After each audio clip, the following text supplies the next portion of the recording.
இன்னைக்கு நான் உங்ககிட்ட சொல்ல போறது ஒரு எண்டோமெட்ரியோசிஸோட 11 வருஷம் கனவு எப்படி நிறைவேறுச்சு அப்படின்றது தான். இந்த பொண்ணு என்கிட்ட வரும்போது 11 வருஷம் கல்யாணம் ஆயிருந்துச்சு, 32 வயசு. ஆனா அந்த ஹஸ்பண்டுக்கு 47 வயசு.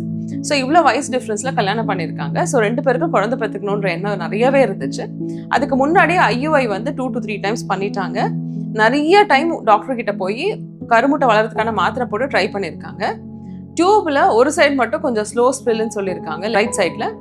லெஃப்ட் சைட் நல்லா இருக்குன்னு சொல்லியிருக்காங்க.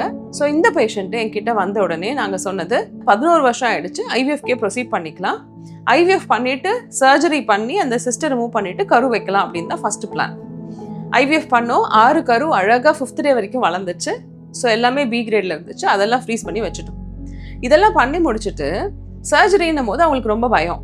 அதனால லாப்ரோஸ்கோபி வேண்டான்னு சொன்னாங்க. எங்களுக்கும் ஃப்ளூயிட்லாம் வரல, இருந்தாலும் ஒரு மனசுல ஒரு நெருடல் இருந்துட்டே இருந்துச்சு. இந்த சர்ஜரி பண்ணிட்டு வைக்கணுமானா அவள் ரொம்ப பயந்த பொண்ணு, வேண்டான்னு சொல்லிட்டாங்க. சரின்னு ஃபர்ஸ்ட் எம்ப்ரியோ ட்ரான்ஸ்ஃபர் பண்ணோம். அது நெகட்டிவ் ஆயிடுச்சு. ஜூலை மாதம் பண்ணோம், நெகட்டிவ் ஆயிடுச்சு 2024. அதுக்கப்புறம் சர்ஜரின்னு சொன்ன உடனே ரொம்ப டிப்ரெஷன், திருப்பியும் செலவாகுமே அப்படின்ற ஒரு கவலை. So she came on January 2025. சர்ஜரிக்கு ரெடியாகி வந்தாங்க. உள்ளே போய் அதுக்குள்ளார அது 6 சென்டிமீட்டர்ஸ் ஆயிடுச்சு. ஸோ நாங்கள் ரைட் சைடில் இருந்த டியூபும் ஃபுல்லாக சீல் பிடிச்சிருந்துச்சு. ஸோ அதை ரிமூவ் பண்ணிவிட்டு ஓவரியில் சிஸ்டர் ரிமூவ் பண்ணிட்டோம். இதெல்லாம் பண்ணி முடிச்சதுக்கப்புறம் லெஃப்ட் சைட் டியூபும் ஓவரியும் நல்லா தான் இருந்துச்சு. ஸோ ஃப்யூச்சரில் அவங்க குழந்தை பெற்றுக்கணும், தானாக நிற்கிறதுக்கு ஒரு ஆப்ஷன் கொடுத்துருந்தோம்.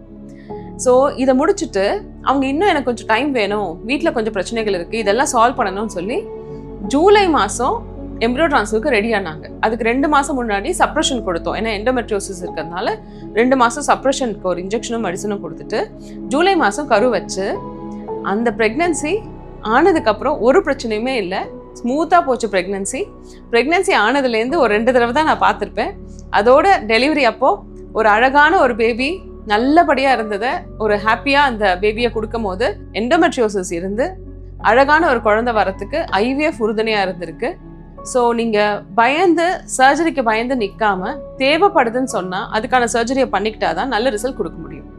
ஸோ அவங்களுக்கு இன்னைக்கு நான் என்னோட மனமார்ந்த வாழ்த்துக்கள். அந்த குழந்தை ரொம்ப நாள் நல்லா இருக்கணுன்ற வாழ்த்துக்களோட இதை முடிச்சுக்கிறேன்.